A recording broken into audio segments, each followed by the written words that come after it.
Hello प्यारे विद्यार्थियों, स्वागत है आप सबका आपके अपनी यूट्यूब चैनल दिशा क्लासेस सवाईपुर पर। तो आज टॉपिक है अपना कथन, मान्यताएं, स्टेटमेंट, अजम्पशन। इस टॉपिक को ये कह लो। अब इससे पहले जो टॉपिक पढ़े हैं हमने, कथन निष्कर्ष वाला हो चाहे न्याय वाक्य वाला हो, इसी प्रकार इस टॉपिक में भी कुछ एक दो कथन दे रखे होंगे और उनके आधार पर एक दो मान्यताएं तय की गई होगी। अब वो मान्यताएं उन कथनों के आधार पे सही हैं, गलत हैं, हमें उसका निष्कर्ष निकालना है और उसके आधार पे कुछ जो चार ऑप्शन रहते हैं उनमें से एक ऑप्शन सही करना रहेगा। तो शुरुआत करते हैं पहले प्रश्न से। पहला नहीं है, दूसरा है दरअसल। अभी पढ़ने के हिसाब से अपना पहला है ये सवाल। तो बातें क्या हैं पहले वो देख लेते हैं। दिया गया है यहाँ की दी गई युक्ति पर विचार करें, तय करें कि दी गई पूर्व धारणाओं में से कौन सी अंतर्निहित है। यानी जो युक्ति है या कह लो कथन है, उसमें पूर्व धारणाएं निहित हैं या नहीं है, ये आपको चेक करना है और बताना है, आंसर देना है। तो पहले नंबर का सवाल अपना देखते हैं, इसमें क्या है युक्ति में। एक्स वाई को सलाह देता है कि यदि वह प्रबंधन की पढ़ाई करना चाहता अथवा चाहती हैं तो उसे IIM जाना चाहिए। मैनेजमेंट का इंस्टीट्यूट होता है इंडिया लेवल पर, उसमें जाने के लिए यहाँ सलाह दे रहा है। अब ये तो हो गई युक्ति। हमें बात करनी है इसकी जो पूर्व धारणाएं हैं, दो पूर्व धारणाएं दी गई हैं, इस इन पूर्व धारणाओं में क्या उस युक्ति की बात अंतर्निहित है, ये चेक करना है। तो पूर्व धारणाएं देखते हैं अपन, बहुत अच्छे से इनको पढ़ना है और कोशिश करनी है कि युक्ति और पूर्व धारणाओं को अपन जोड़ पाएँ, क्या वो उसमें है नहीं है। पहली युक्ति है IIM उत्तम प्रबंधन शिक्षा प्रदान करता है। और पूर्व धारणा में दूसरी पूर्व धारणा है एक्स वाई के द्वारा दी गई सलाह सुनता है। अब हमें चेक करना है कि ये चीज़ सेम युक्ति में थी क्या। तो पहले नंबर पे है IIM उत्तम प्रबंधन शिक्षा प्रदान करता है। तो यहाँ पर एक्स द्वारा वाई को सलाह दी जा रही है। क्या सलाह दी जा रही है कि अगर आपको मैनेजमेंट की पढ़ाई करनी है तो आपको कहाँ जाना चाहिए, IIM जाना चाहिए। ओके। जबकि पहली पूर्व धारणा कर रही है कि IIM उत्तम प्रबंधन शिक्षा प्रदान करता है, तभी उसको ये सलाह मिल रही है कि आपको अगर मैनेजमेंट की पढ़ाई करनी है तो वहाँ जाना चाहिए। यानी जो पहली पूर्व धारणा है उसको हम सही मान सकते हैं, पहली पूर्व धारणा सही है। फिर दूसरी पूर्व धारणा देखिए, एक्स वाई द्वारा दी गई सलाह सुनता है। ऐसे शब्दों पे थोड़ा गौर करना है। और यहाँ एक्स वाई को सलाह दे रहा है, यानी सुन कौन रहा है, वाई सुन रहा है, न कि एक्स सुन रहा है। यहाँ जबकि दूसरी पूर्व धारणा में कहा गया है एक्स वाई द्वारा दी गई सलाह सुनता है, नहीं सुनता है, सुनाता है उसको, वाई सुनता है। यानी कि जो दूसरी पूर्व धारणा है वो गलत है इसमें। अब इसके आधार पे जो चार ऑप्शन हैं अपने पास, ऑप्शन देख लेते हैं एक बार। सभी सवालों में लगभग यही सेम ऑप्शन रहने वाले अपने। केवल पूर्व धारणा एक अंतर्निहित है, केवल पूर्व धारणा दो अंतर्निहित है, न तो एक न दो अंतर्निहित है, एक व दो दोनों पूर्व धारणा अंतर्निहित हैं। तो यहाँ सही हो जाएगा अपना केवल पूर्व धारणा एक अंतर्निहित है। ए ऑप्शन आपको इसमें सही करना है। इस प्रकार से बाकी सारे सवाल जो कथन और पूर्व धारणा से संबंधित अगर आते हैं, जम्सन से संबंधित आते हैं, तो उनको इस तरह से आपको हल करना है। ठीक है, उम्मीद करता हूँ ये समझ में आया होगा। इसी आधार पर सारे सवाल हल करने रहते हैं। कुछ हो सकता है शब्दों का हेरफेर हो, लेकिन हमें थोड़ा धैर्य रखना है, समझ के साथ काम करना है, तो ये बिल्कुल अपन सही कर पाएंगे। अगला प्रश्न देखते हैं। 5वें नंबर का प्रश्न लिया है मैंने। ये कह रहा है कि यह मानते हुए कि कथन हर पुस्तकालय में पुस्तकें होती हैं सही हैं, निम्नलिखित में से कौन सा कथन निश्चित रूप से सही है। तो आपका जो कथन है वो है केवल इतना सा, यहाँ से लेकर यहाँ तक। ये हर पुस्तकालय में पुस्तकें होती हैं, इसीलिए उसका नाम पुस्तकालय, पुस्तक प्लस आलय, पुस्तकों का घर बना है। अब पहला देखिए, मतलब चार में से केवल एक कथन है वो 100% सच है, ऐसा हमें बताना है, निश्चित रूप से कहा गया है ना। तो पहला है पुस्तकें केवल पुस्तकालय में होती हैं।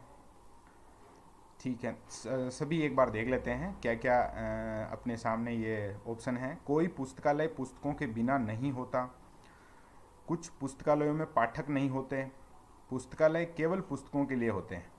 अब इन चारों स्टेटमेंट्स को आपने देख लिया है ना, पूर्व धारणाएं कह लो जो भी हैं या वो कथन है, उसके आधार पर निकले निष्कर्ष 100% सही होगा। कौन सा होगा, कोई पुस्तकालय पुस्तकों के बिना नहीं होता। मुझे लग रहा है कि ये अभी लग रहा है, अभी इसको सिद्ध भी करना पड़ेगा, तो सिद्ध भी करेंगे अपन, देखते हैं, बाकी को रूल ऑफ रिजेक्शन से हटा देंगे। कोई पुस्तकालय पुस्तकों के बिना नहीं होता। जैसे अगर पुस्तकें नहीं है तो उस भवन को हम पुस्तकालय नाम तो किसी भी हालत में नहीं देने वाले, यानी अपना 100% हो जाएगा बी ऑप्शन। अब पहले ऑप्शन को देखते हैं, पुस्तकें केवल पुस्तकालय में होती हैं, अपने घर में भी होती हैं, यहाँ पड़ी हैं 20-150 पुस्तकें पड़ी हैं अभी, ये पुस्तकालय नहीं है, मेरा कमरा है। दूसरा तो हो गया अपना सही। तीसरा देखिए, कुछ पुस्तकालयों में पाठक नहीं होते, तो ये 100% सही नहीं है। हो सकता है नहीं हो, लेकिन कभी ना कभी तो आते ही होंगे, पुस्तकें ले जाते होंगे, या उनका नियत समय रहता होगा तब पढ़ते होंगे वो। आजकल तो लॉकडाउन है, इसलिए हो सकता है किसी भी पुस्तकालय में नहीं हो पाठक। फिर लास्ट वाला है, पुस्तकालय केवल पुस्तकों के लिए होते हैं। ऐसा भी नहीं है, पुस्तकालय पुस्तकों के अलावा बाकी बहुत सारी चीज़ों में और काम आ सकते हैं, और जो अपना स्टेटमेंट है उसके हिसाब से भी ये गलत है। पढ़ने के लिए भी होता है, केवल पुस्तकों के लिए नहीं होता है।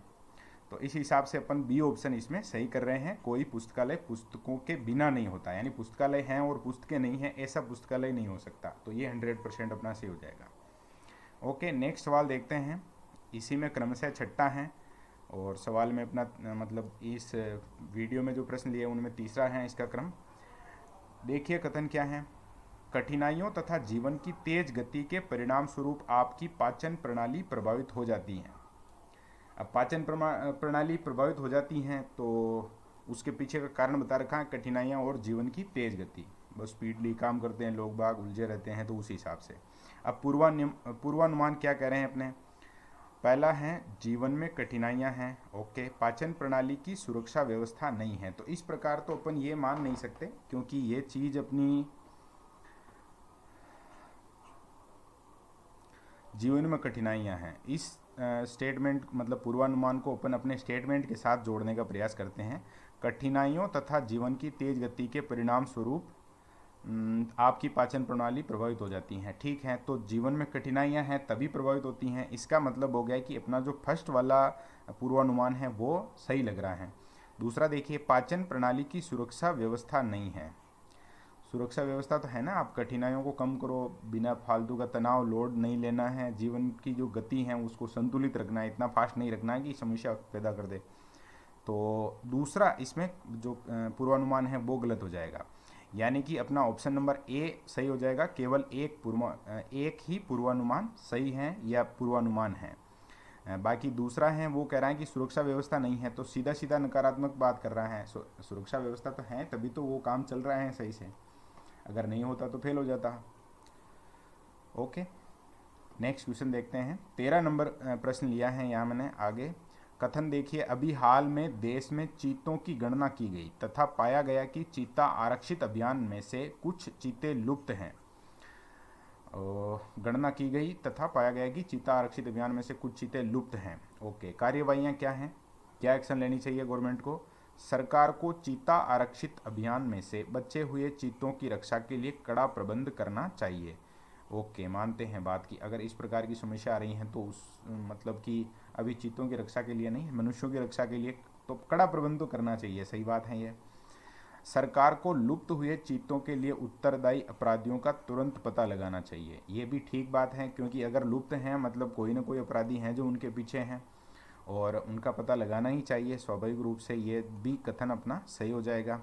अब यहाँ 13 नंबर में अपने पास ऑप्शन नहीं है, तो ऑप्शन मैं यहाँ बना देता हूँ आपके लिए। जैसे ए, बी, सी और डी अपने 4 ऑप्शन हैं। इसमें आप मान लीजिए फर्स्ट सही है, इसमें मान लीजिए सेकंड सही है, इसमें फर्स्ट सेकंड दोनों सही हैं, और इसमें मान लीजिए फर्स्ट और सेकंड दोनों की दोनों कार्यवाहियाँ गलत हैं। तो इसमें आंसर देखते हैं अपन क्या कार्यवाहियों पे अपन ने दोनों में राइट लगाया है, मतलब कि दोनों कार्यवाहियाँ सही हैं। तो अगर फर्स्ट सही है तो फर्स्ट राइट है, सेकंड सही है तो सेकंड यानी बी राइट है, यानी कि दोनों राइट हैं। तो हमें ऑप्शन नंबर सी को सही करना रहेगा। ऑप्शन सी इसमें सही उत्तर हो जाएगा।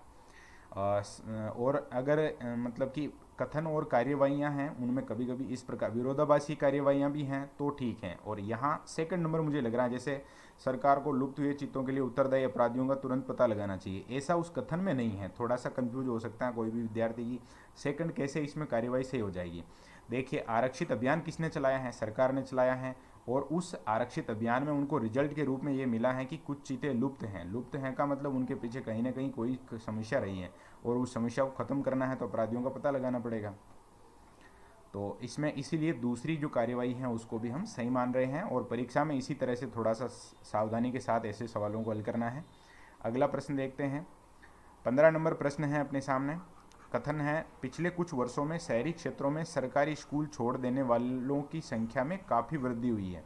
शहरी क्षेत्र में विद्यार्थियों ने सरकारी स्कूलों को छोड़। अब शहरी क्षेत्र की स्कूलों से विद्यार्थी चले गए, चलो ठीक बात है। अब कार्यवाहियाँ क्या हैं, क्या एक्शन है गवर्नमेंट के द्वारा? तो कार्यवाही फर्स्ट है, सरकार को शहरी क्षेत्रों के ऐसे सभी स्कूल तत्काल बंद कर देने चाहिए जिनमें स्कूल छोड़ने वालों की संख्या 20% से ज़्यादा हो। तो अभी दूसरी कार्यवाही देख लेते हैं एक बार, नहीं फिर दोनों का उस कथन के साथ मिलान करते हैं। दूसरी है, शहरी क्षेत्रों में सरकारी स्कूल छोड़ देने वाले सभी विद्यार्थियों के माता पिता को दंडित किया जाना चाहिए।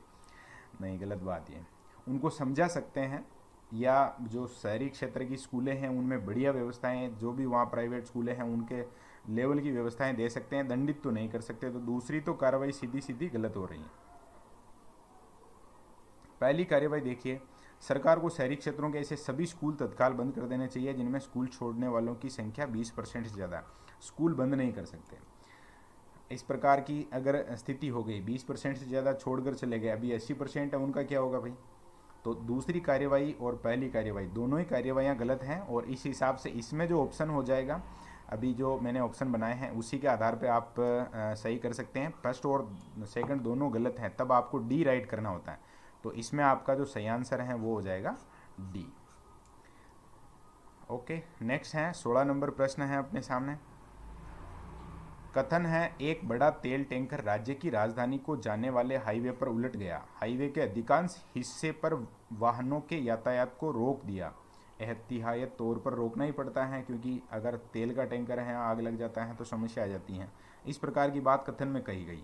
अब कार्यवाहियाँ क्या क्या हैं? कार्यवाहियों में पहली कार्यवाही है अपने सामने,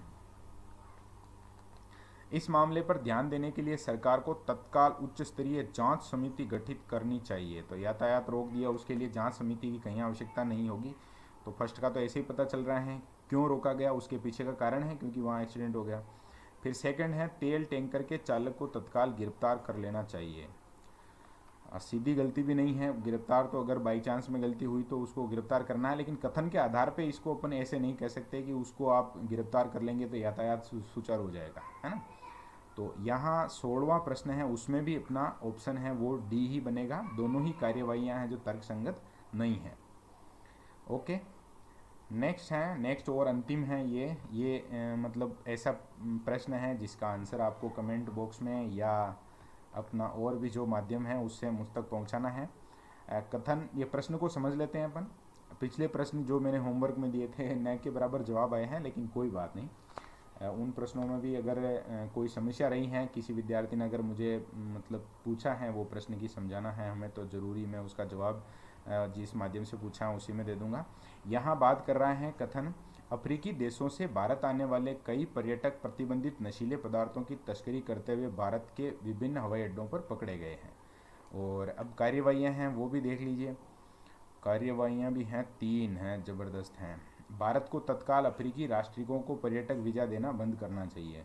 दूसरी है, तस्करी के ऐसे सभी मामलों का पता लगाने के लिए एयरपोर्ट प्राधिकरण एनफोर्सिंग एजेंसियों को कड़ी सावधानी बरतने के लिए कहा जाना चाहिए। फिर थर्ड है, अपराधियों को पाठ पढ़ाने के लिए प्रतिबंधित नशीले पदार्थों की तस्करी करते हुए पकड़े गए विदेशियों का आजीवन कारावास की सज़ा दी जानी चाहिए। तो अब इस प्रश्न में 3 कार्यवाहियाँ आ गई। तो फर्स्ट सही है, सेकंड सही है, थर्ड सही है, या फर्स्ट सेकंड सही है, या फर्स्ट सेकंड थर्ड तीनों ही सही हैं। ऑप्शन आप सब आपके सामने 5 ऑप्शन है, आराम से कोई सा भी जो सही है वो जवाब देना है आपको।